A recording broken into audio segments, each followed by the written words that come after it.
제목이 뭡니까? 위대한 만남과 새로운 시작이라고 하는 것으로 우리가 말씀을 나누고자 합니다. 자, 퀴즈로 설교를 한번 시작할까요? 2014년 7월 30일에 개봉되어 12일 만에 1000만을 훌쩍 넘긴 대한민국의 전쟁 영화로 역대 흥행 1위의 기록을 달성했습니다. 누적 관객 숫자 1750만. 이 영화의 제목이 뭐예요? 명량은 국제시장은 아직 나오지도 않았지. 그러니까 명량이라고 하는 영화죠. 알고 있는 분들이 더 많죠. 1592년 조선을 침략한 임진왜란이 있었어요. 1592년에 임진왜란이 일어나서 그런 가운데 속에 4년의 소강 상태가 흘러가다가 1597년 정유재란을 또 일으키게 됩니다. 정유재란 당시 명량해전을 소재 삼아서 이순신 장군의 고뇌 섞인 리더십, 또 그의 용감한 활약상을 그려내서 흥행몰이에 성공한 그야말로 상업 영화예요. 돈 벌기 위해서 만든 영화라는 뜻이에요. 상업 영화라는 것은 돈 벌기 위해서 만든. 제가 기억하고 있는 이 명량의 대사 가운데 속에서 모든 사람들이 불가능한 전투라고 말할 때에 아직 나에게는 12척의 배가 남아 있다고 하면서 정면 승부를 독려한 장면이고요. 모두가 현실적인 사실을 근거로 해서 안 됩니다. NO라고 말할 수밖에 없을 때에 이순신 장군은 그걸 부인하지는 않아요. 사실이 근거한 사실을. 그러나 우리에게는 천행이 있다. 천행이 있을 것이다. 천행이 있을 것임을 들어서 예스라고 말해야 한다고 주장하는 이순신 장군만의 배짱이 거기에 드러나고 있습니다. 누구나 노라고 말할 때에 예스라고 말할 수 있는 근거는 하늘의 뜻이 있다라는 거예요. 하늘의 뜻이 있다. 그 하늘의 뜻이 곧 민심일 수 있고 기적일 수도 있지만 그는 그의 한마디가 모든 것을 쉽게 포기해서는 안 된다는 메시지로 가슴을 울리고 있습니다. 그렇지만 이순신은 서해 유성룡이라는 당대에 걸출한 재상이 없었다면 임진왜란과 정유재란이 일어났을 때에 조선의 운명을 바꿀 만한 혁혁한 공을 세울 수 있는 자리에 결탄코 오르지 못했다고 하는 사실이죠. 자리가 사람을 만든다는 말이 있어요. 자리가 사람을 만든다는 말이듯이. 이순신은 유성룡을 만나기 전까지 미관 말직을 전전하는 그냥 그렇고 그런 장수였어요. 이름 없는 군관으로 전쟁에 참가해서 전사할 가능성이 농후했던 이 이순신이 영웅으로 성웅으로 드러나게 된 것은 이순신 장군은 44세까지 별다른 직작 없이 조산이라고 하는 조그마한 항구에 만호의 직책을 지고 평범한 무장으로 살고 있었습니다. 당대 최고의 재상 유성룡이 한때 이순신과 같은 이웃에 살면서 이순신의 행실을 이렇게 면밀히 살펴보는데 이 사람이 남과 다른 열심히 하는 모습이 있어요. 그러나 실력이 있다고 되는 게 아니잖아요.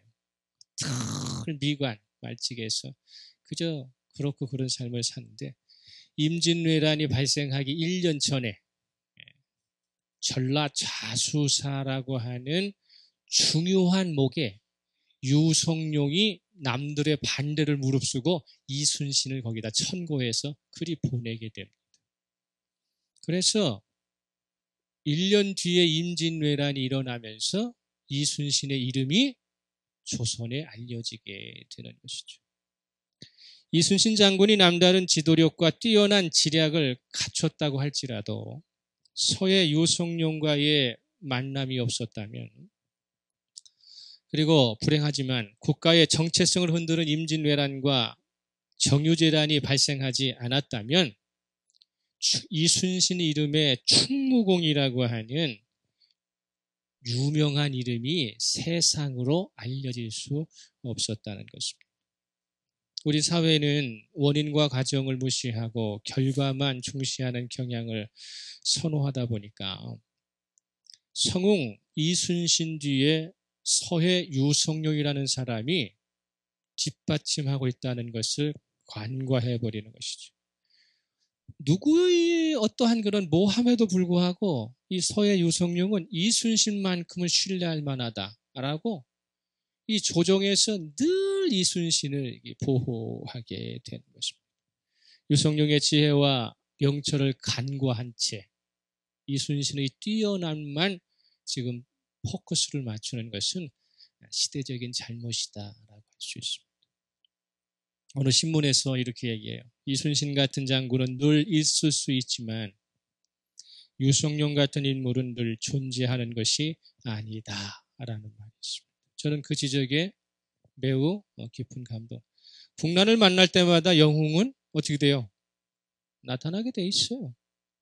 근데 그 영웅을 영웅되게 하는 신뢰를 보내는 만남이 사전에 있다는 사실을 우리는 알아야 합니다.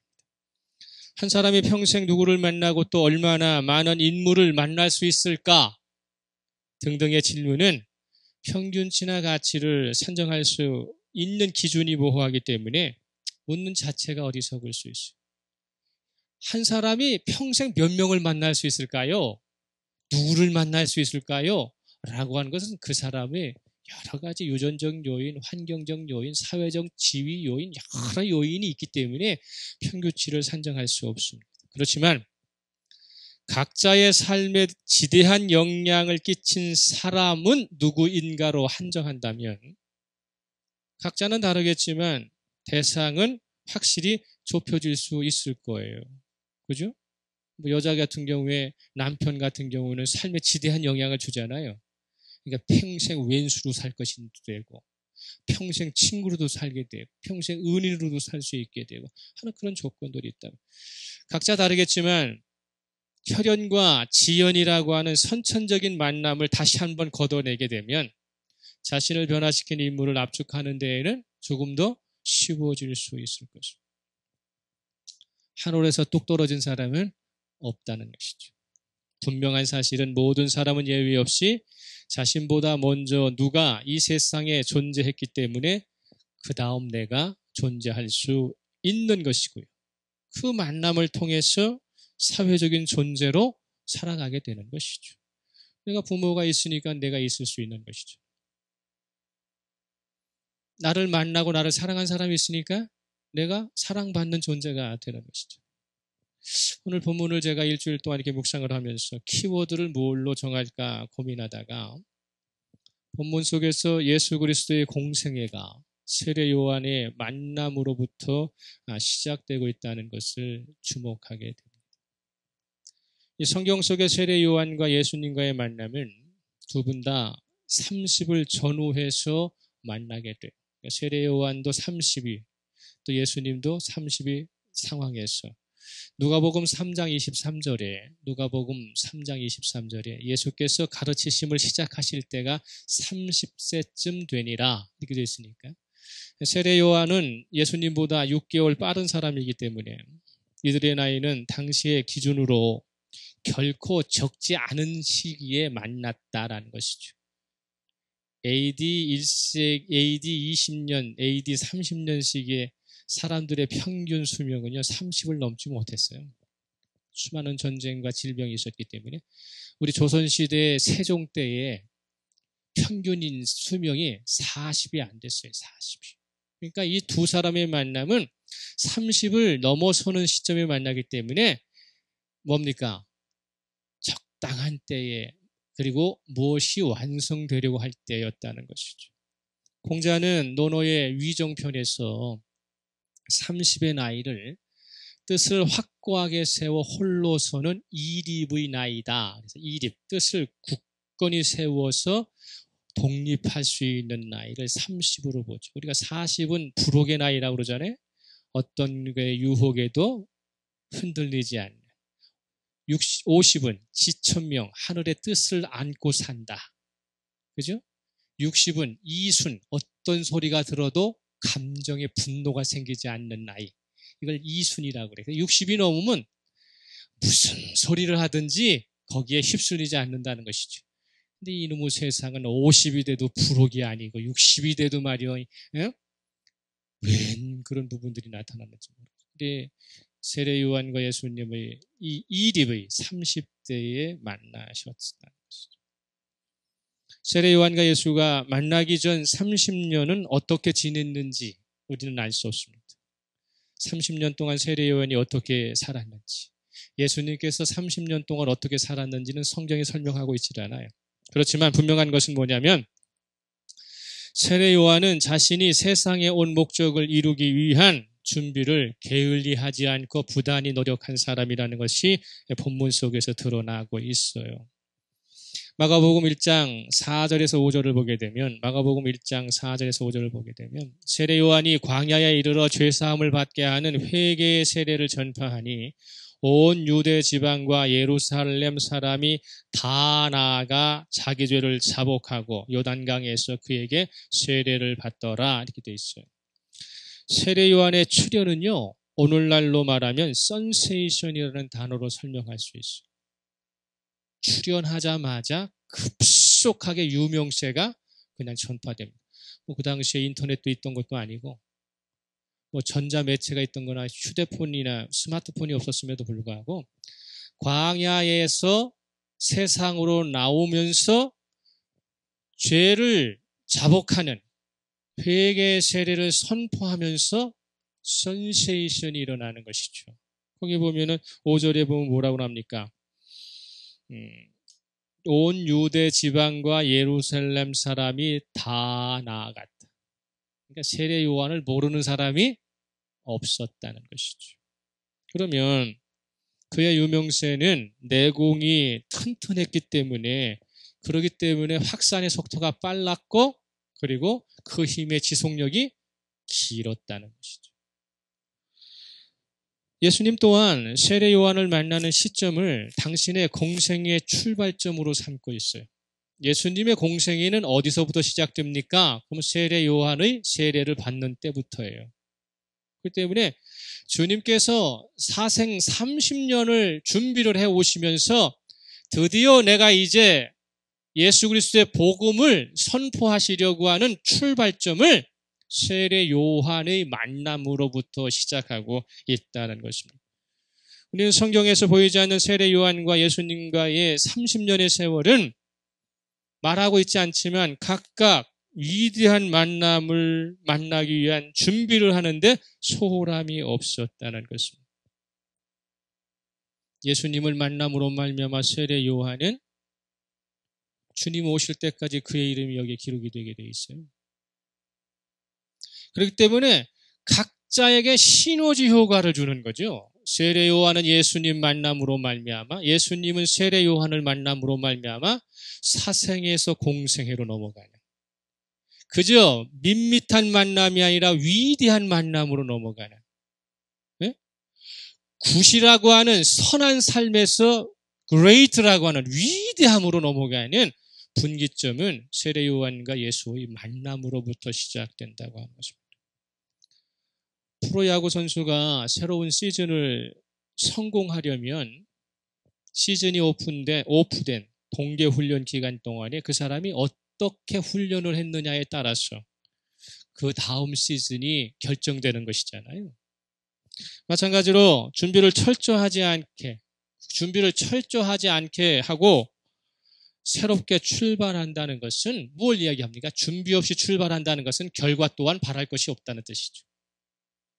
저와 여러분이 2015년을 좀 시작을 하면서 내가 어떤 준비를 했느냐가 중요한 거예요. 새롭게 출발하는 것은 그 다음부터라고요. 나는 2015년을 무엇으로 준비하고 시작했느냐 하는 것입니다. 세례 요한과 예수 그리스도가 요단강이라고 하는 곳에서 만났을 때에 이 두 사람의 만남이 밋밋한 만남이 아니라 위대한 만남이 될 수 있었던 것은 준비가 철저했기 때문이고, 그 만난 그 사람에 대하여 내 스스로가 부끄럽지 않는 삶을 살아왔기 때문이라는 것이죠.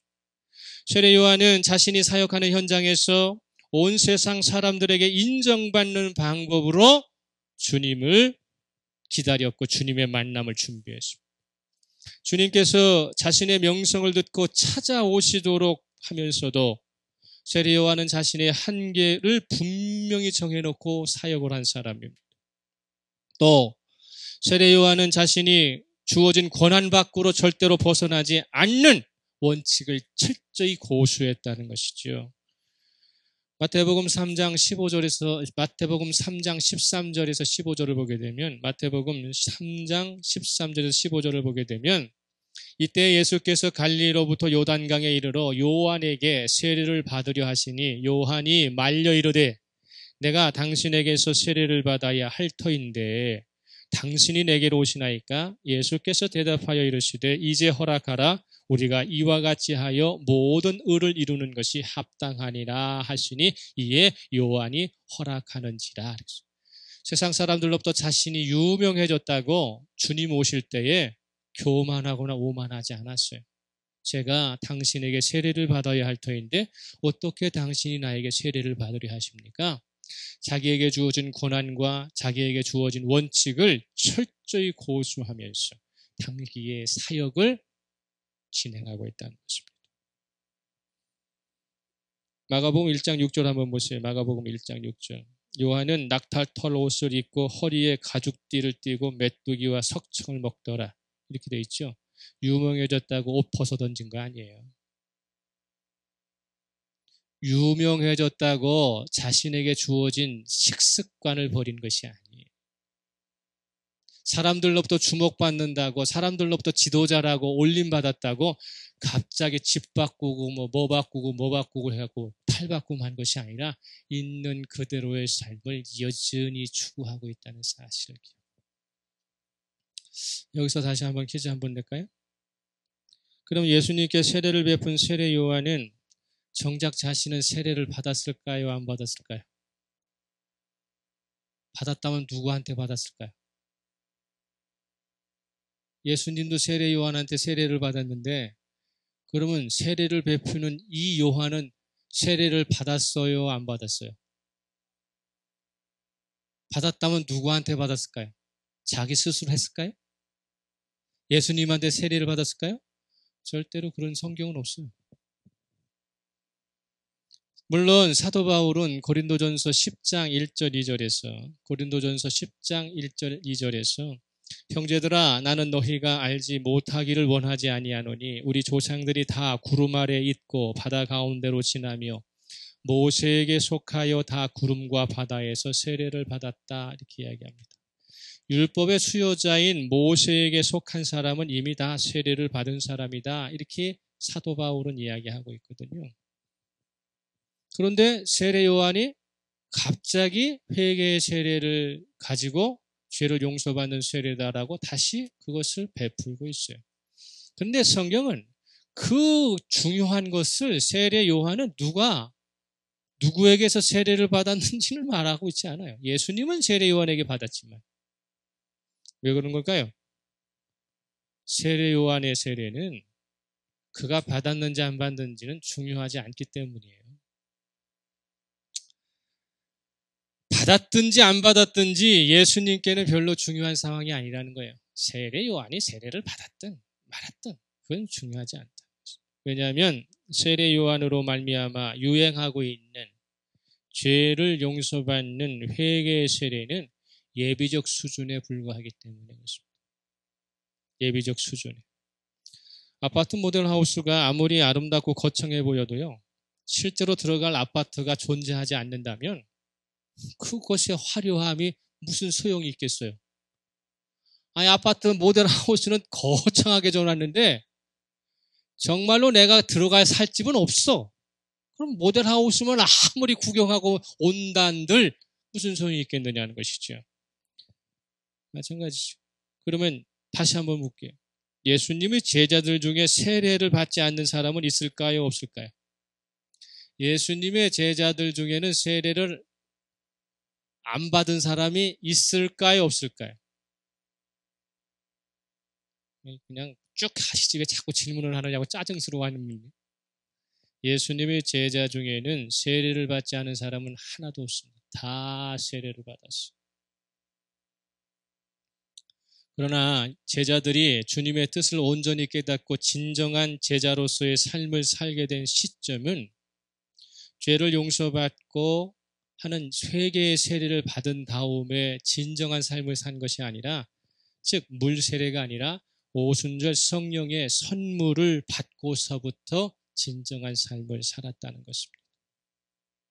어떻게 보면은 세례는 혼자서 건널 수 없는 죄의 강을 누가 등에 업어서 건네준다는 의미가 있어요.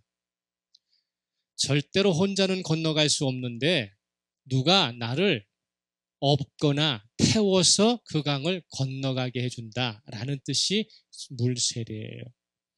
그러나 죄의 강은 한 번 건너면 끝나는 것이 아니라 평생 수없이 죄의 강은 나타난다는 것이죠. 다시 말하면 세례 요한의 세례는 죄의 강을 건네주는 뱃사공이 반드시 있을 때에만 건널 수 있는데, 이 세례 요한의 세례를 과장 좀 하면 수백 번 반복해서 받아도 효과는 그때뿐이라는 거예요. 영원히 지속되지 않는. 그렇기 때문에 유효가 매우 짧은 거예요. 여러분 회개의 기도 하시고 난 다음에 그 다음에 죄 짓는데 얼마나 걸리십니까? 한번 회개하고 나시면은 죄 짓는데 뭐 한 1년 다음에 죄를 지세요? 회개하고 난 다음 그 즉시 감정이 오르면은 금방 죄죠. 예? 찰나예요, 찰나. 저희들이 옛날에 그 교회에 있을 때에 열심히 찬양단하고 열심히 찬양하고 있다가 앞 주차장 내려가고 쌍욕하고 싸우는 권사 집사 장로들 봤잖아요. 회개의 세례라고 하는 것은 우리에게 필요한 것이지만 예비적 수준에 불과하기 때문에 아무것도 아니라는 것입니다. 그럼에도 요한의 세례의 이 회개의 세례를 받아야 하는 이유는 뭐냐면, 성령의 세례를 베풀어 주시는 예수님과의 위대한 만남을 갖기 위해서는 예비적 수준인 회개의 세례를 반드시 거쳐야 하기 때문인 거예요. 주님을 만날 수 있는 방법은 죄를 용서받게 하는 회개의 세례가 필요하기 때문입니다. 그것이 우리를 좌우하는 것이 아닙니다.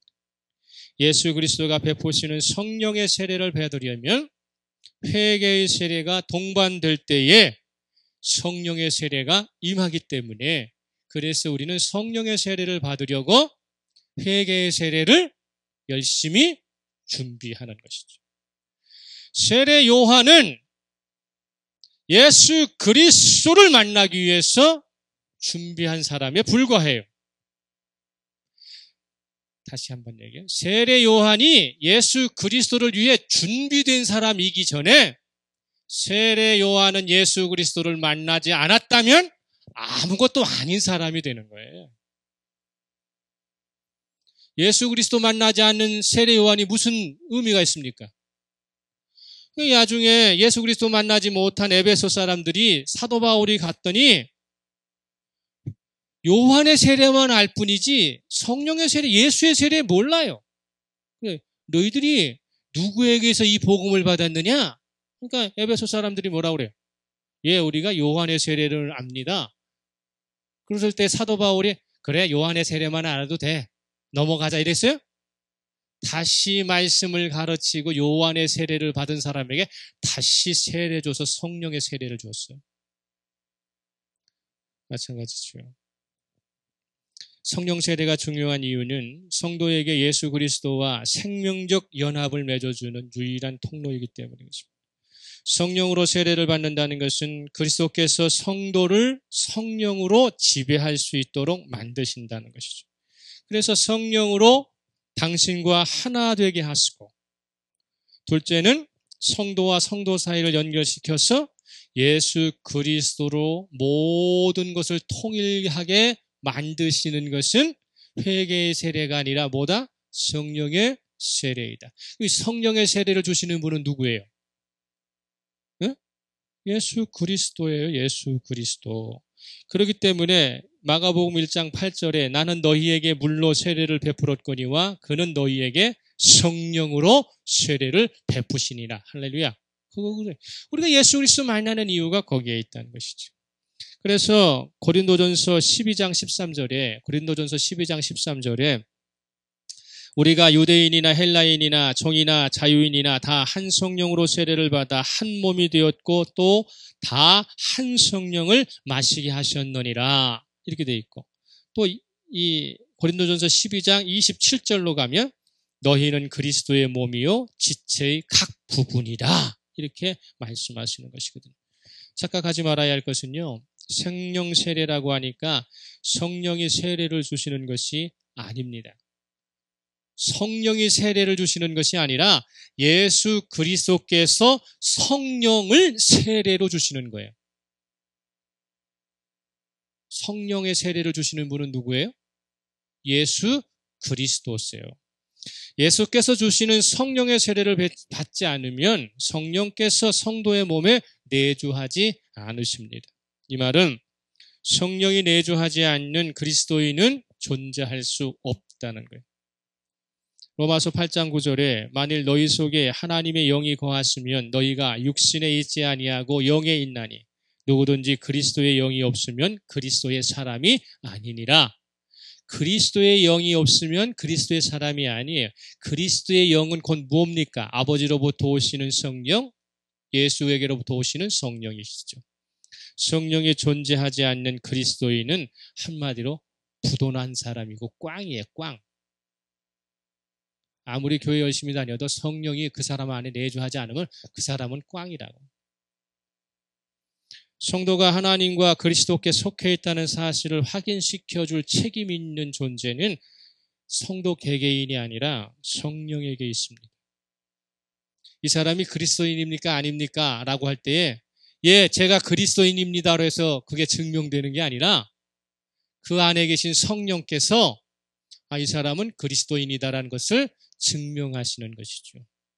내가 옷을 벗고 목욕탕에 앉아 있든 어떤 옷을 입고 있든지 간에 사람들로 하여금 저 사람은 예수 믿는 사람이로구나 라고 증명되는 것은 나의 인격이나 내가 입고 있는 겉옷이 아니라 성령께서 말씀하신다니까요. 제가 지난주에도 어디 사우나에 갔더니 80대 되신 어르신이 저에게 묻더라고요. 빨개 벗었는데도 목사냐고 묻고 빨개 벗었는데도 그리스도인이냐고 묻는 거예요. 그 이유는 내가 몸에다가 나는 그리스도인입니다 하고 문신 새겨가지고 앞뒤 상호한 게 아니라 품행을 보고 목욕탕에서도 하는 행동을 보니까 저 사람 분명히 예수 믿는 사람이라는 게 드러나기 때문에 그렇잖아요. 마찬가지로 내가 예수 그리스도인인 것을 증명하는 것은 내가 아니라 누구여야 한다? 성령이에요. 그러면 내 안에 누가 계시면 돼요? 성령이 계시면 돼요. 그럼 성령이 계시려면 누구를 만나야 돼요? 예수 그리스도 만나야 돼요. 그래서 예수 그리스도가 중요한 거예요. 성령 세례의 주체가 예수 그리스도이시고 성도는 한 번 받은 성령 세례를 통해서 성령 충만을 날마다 꾀해야만이 아마추어의 그리스도인이 아니라 프로페셔널한 그리스도인으로 거듭나는 것입니다. 아마추어 그리스도인은 뭔가 늘 부족하고 뭔가 그러나 프로페셔널한 그리스도인은 어디서든지 그는 그리스도인으로 사는 것이죠. 성령 충만은 어떻게 이루어지는가? 첫째는 주님을 신앙하면 성령이 충만해집니다. 할렐루야. 성령 세례를 한 번 받은 사람이 주님을 신앙하면 성령 충만이 계속 채워져요. 두 번째로는 그분의 말씀에 순종할 때 성령 충만은 자연적으로 채워지게 되어 있어요. 충만이라는 뜻은 뭐라고 그랬어요? 머리에서 발끝까지 예수 그리스도가 통치하신다는 뜻이에요. 그래서 고린도후서 6장 16절에 고린도후서 6장 16절에 하나님의 성전과 우상이 어찌 일치가 되리요 우리는 살아계신 하나님의 성전이라. 이와 같이 하나님께서 이르시되 내가 그들 가운데 거하며 두루 행하며 나는 그들의 하나님이 되고 그들은 나의 백성이 되리라. 할렐루야. 성전 되신 곳에 성령이 내주하시면 하나님이 뭐라 말씀하셔요? 나는 저의 아버지가 되고 저들은 나의 자녀가 된다. 이렇게 말하는 것이죠. 이순신 장군에게 서해 유성룡과의 만남이 없었다면, 다시 말하면 서해 유성룡에게 이순신을 바라보는 안목이 없었다면 조선의 운명을 차치하고서라도 역사 속에서 성웅 이순신은 절대로 만들어질 수 없습니다. 마찬가지로 사가랴의 아들 요한이 세례 요한으로 불리며 주님 오실 때까지 성도들의 입에서 그의 이름이 칭송받을 수 있었던 것은 세례 요한이 주님의 진실한 심부름꾼이었기도 했지만 더더욱 중요한 것은 주님께서 세례 요한을 만나 주셨기 때문입니다. 그래서 그의 이름이 세례 요한이 된 거예요. 그냥 요한의 이름이 세례 요한이 된 것입니다. 세례 요한이 아무리 능력이 있어도 주님께서 그를 만나시기를 거부했다면 복음서 어디에서도 그의 이름을 찾아낼 수 없습니다. 저와 여러분이 예수 그리스도와의 만남이 없었다면 하늘의 생명록에 우리의 이름이 어떻게 기록될 수 있습니까? 예수 그리스도 이름 없이 하늘의 생명록에 기록될 수 있어요? 예수 그리스도의 만남 없이 우리가 이 세상에서 그리스도인으로 살 수 있어요? 없어요. 우리의 인생이 불행으로 끝날 수 없는 이유가 뭐냐? 세상 사람들이 묻는다면 자신 있게 이렇게 말하십시오. 나에게는 예수 그리스도와의 만남이 성사되었습니다. 예수 그리스도와의 만남이 있는 사람은 결탄코 헛되게 끝나지 않습니다. 우리를 만나러 오신 주님을 향해서 하나님께서도 인정해 주신 말씀이 뭐냐면 마가복음 1장 11절 말씀이에요. 하늘로부터 소리가 나기를 너는 내 사랑하는 아들이라 내가 너를 기뻐하노라. 예수 그리스도로 우리가 옷 입고 있을 때에 하늘에서는 무엇을 보시냐? 내 안의 예수 그리스도로 인하여 이는 내가 사랑하는 자요 내 기뻐하는 자라고 주님께서 하나님께서 늘 말씀하시는 것이죠. 우리가 주님과 동행하기만 하면 성령께서는 우리 삶에 활력을 불어넣어 주실 뿐만 아니라 우리의 필요 불급한 것들을 제공해 주시면서 계속 응원해 주실 것이라는 것이죠. 그리스도와의 위대한 만남을 우리는 이미 이루었잖아요. 근데 우리가 무엇을 두려워하고 있고 무엇을 염려하고 있습니까? 예수 그리스도 만나면 인생이 바뀌는데 왜 두려워하고 왜 염려하는 것이죠? 우리가 오직 염려해야 할 것은 주님과의 동행이 잘못될 것을 염려해야 해요. 주님이 내 손 잡아주시던 걸 놓을까 봐 염려를 해야지 다른 거 염려할 필요가 뭐가 있어요? 빌립보서 4장 6절에서 7절 말씀 잘 기억하고 있잖아요. 빌립보서 4장 6절에서 7절 아무것도 염려하지 말고 다만 모든 일에 기도와 간구로 너희 구할 것을 감사함으로 하나님께 아뢰라. 그리하면 모든 지각에 뛰어난 하나님의 평강이 그리스도 예수 안에서 너의 마음과 생각을 지키시리라. 할렐루야. 예수 그리스도 안에서 마음과 생각을 지켜주시는 분이 있는데 왜 내가 염려하고 두려워하는 것들이 세상 것이어야 하느냐고요? 하나님과의 연결이 주님과의 만남이 깨질까를 염려하고 주님과의 만남과 동행을 굳건히 하기 위한 조치를 취하면 그러면 우리에게는 두려움이라는 것이 대상이 달라진다는 것이죠. 예수 그리스도와의 만남을 이룬 우리는 2015년을 무엇으로 새롭게 시작하고 성공할 수 있을까? 좀 더 높고 좀 더 고귀한 것을 바라보시기를 그리스도로 축복합니다. 오늘 신문을 보니까 인도나 네팔 등지에서 나누는 인사법 중에 나마스테라고 하는 인사법이 있어요. 나마스테. 여러분도 한두 번 들어봤죠? 나마스테라는 말은. 그대로 옮겨보면 이 신문에 나온 이야기를 그대로 옮기면 이렇게 돼 있어요. 아인슈타인이라고 하는 과학자가 인도의 성자 간디에게 편지를 띄웁니다. 맨발에 간디가 천민들에게 허리를 굽혀 인사하는 모습을 TV에서 우연히 발견한 이 아인슈타인이 궁금해서 편지를 이 간디에게 보내요. 당신이 하고 있는 인사말이 무슨 뜻인가요? 라고 물었더니 간디의 답장이 도착했습니다. 나마스테입니다. 나는 온 우주가 거하는 당신 내면의 장소에 절한다는 의미이지요. 이 아인슈타인은 망치로 머리를 한 방 얻어맞은 듯한 충격을 느꼈다는 거예요. 아인슈타인은 우주의 신비를 풀려고 평생을 바친 사람으로서 자신이 찾고 있는 우주가 전체에 있는 것이 아니라 사람의 마음속에 있다고 간디가 말했기 때문입니다. 나마스테는 인도 사람들이 합장한 채 고개를 숙이면서 하는 인사말입니다. 이 말 속에는 나는 당신 안의 신에게 절합니다 라는 뜻이에요. 나는 당신 안에 있는 신에게 절합니다. 신이 당신에게 주신 재능에 경의를 표합니다 라는 의미가 들어있다. 상대의 존재 가치에 최상의 존경을 나타내는 말이라는 것입니다.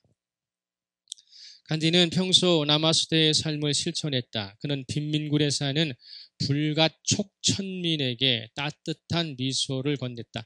불가촉이라는 것은 접촉해서는 안 되는 사람 이런 뜻이에요. 접촉해서는 안 되는 사람. 불가촉천민은 인도의 카스트 신분 체계에서 우리가 카스트 신분 체계 4개로 나누잖아요. 그죠? 브라만, 크샤터리아, 예? 그런 식으로 수리아, 수루아 이런 데서 4개로 나누는데 이 불가촉천민은 4개의 범위에서 벗어난 사람들이에요. 그렇기 때문에 가장 낮은 계층에 속한다. 힌두교 신자들은 이들을 만지는 것은 물론이고 이들이 오염시킨 물 한 방울이 묻기만 해도 부정을 탄다고 믿는다. 그런데 이 불가촉천민보다 더 낮은 사람이 있어요. 인도에는. 그것을 뭐라고 그러면 불가시천민이라고 그래요. 불가시천민. 불가촉천민보다 더 낮은 사람은 불가시천민. 바라만 봐도 부정 타는 사람들. 이 사람들은 대낮에 절대로 돌아다닐 수 없어요. 저녁에만 돌아다니고 저녁에만 일합니다. 이 불가시천민이 하는 일이 뭐냐면 사람들의 빨래를 해주는 사람들이에요. 그래서 저녁에 빨래 거두러 갔다가 그리고 낮에는 자기 장소에서 빨래를 하고 정리를 해서 저녁에 다시 갖다 놔서 일반 백성들하고는 접촉을 할 수가 없어요. 이 불가촉천민하고 또 달라. 바라만 봐도 그 사람과 눈만 마주쳐도 뭐가 되니까? 부정타니까. 그래서 간디는 이들 모두를 불가촉천민과 불가시천민을 간디는 모든 사람들을 보통 사람과 같이 대했대요. 천민들의 화장실을 간디가 직접 청소해 주면서 그들을 형제라고 불렀던 아주 획기적인 발단이죠. 간디는 밑바닥 하층민들을 신적인 주의로 끌어올렸다. 이들에게 불가촉 천민이니 불가시 천민이니 하는 말을 절대 사용하지 못하게 했다. 그래서 이 불가촉 천민과 불가시 천민에게 간디가 새롭게 불려준 이름이 하리잔이라는 단어예요. 하리잔. 이것은 신의 자녀들이란 뜻입니다. 신의 자녀들. 우리 모두는 누구의 자녀다? 하나님이 신의 자녀라고 하는, 그래서 하리잔이라고 그러죠. 간디가 일찍이 간파하고 있듯이 우리는 예수 그리스도로 말미암아 하나님의 자녀로 살고 있습니다. 하나님의 자녀로. 하나님의 자녀에게는 그에 어울리는 인사법이 따로 있어요. 우리가 잘 알고 있는 성경에 찾아보면요. 여호와 이레라고 하는 인사가 있어요. 그죠? 에베네셀이라고 하는, 여호와 니시라고 하는, 여호와 라파라고 하는, 여호와 샬롬이라고 하는 단어가 있습니다. 에베네셀은 뭐예요? 사무엘 때 미스바와 센 사이에 전쟁이 일어났을 때 하나님이 여기까지 우리를 도우셨습니다 라는 뜻이 에베네셀이에요. 여호와 이레, 여호와께서 준비하시다. 여호와 니시, 하나님의 승리의 깃발. 여호와 라파, 여호와께서 치료하시다. 여호와 샬롬, 에스겔에 나오는 말, 여호와 샬롬, 하나님의 평화가 임한다. 이 하나님의 자녀에게 성경은 에베네셀로 다가오고요, 여호와 이레로 다가오고, 여호와 니시로 다가오고, 여호와 샤파, 여호와 라파, 여호와 샬롬, 각각의 평강의 단어로, 승리의 단어로 우리가 인사한단 말이죠.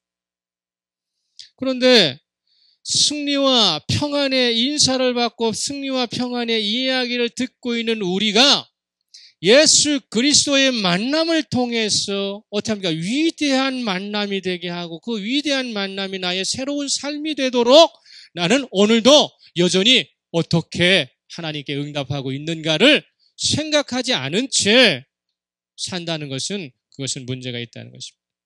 역대하 20장 17절에 가게 되면, 역대하 20장 17절에 가면, 이 전쟁에는 너희가 싸울 것이 없나니 대열을 이루고 서서 너희와 함께 한 여호와가 구원하는 것을 보라. 유다와 예루살렘아, 너희는 두려워하지 말며 놀라지 말고 내일 그들을 맞서 나가라. 여호와가 너희와 함께 하리라 하셨느니라. 우리가 세상을 살아가는데 예수 그리스도와의 만남이 위대해지려면 맞서 나가는 거예요. 누가 함께 하실 줄 믿고, 여호와께서 나와 함께 하실 줄을 믿고 맞서 나가는 것이죠. 역대하 20장 20절로 가면요, 역대하 20장 20절로 가면, 이에 백성들이 아침에 일찍 일어나서 드고와 들로 나가니라.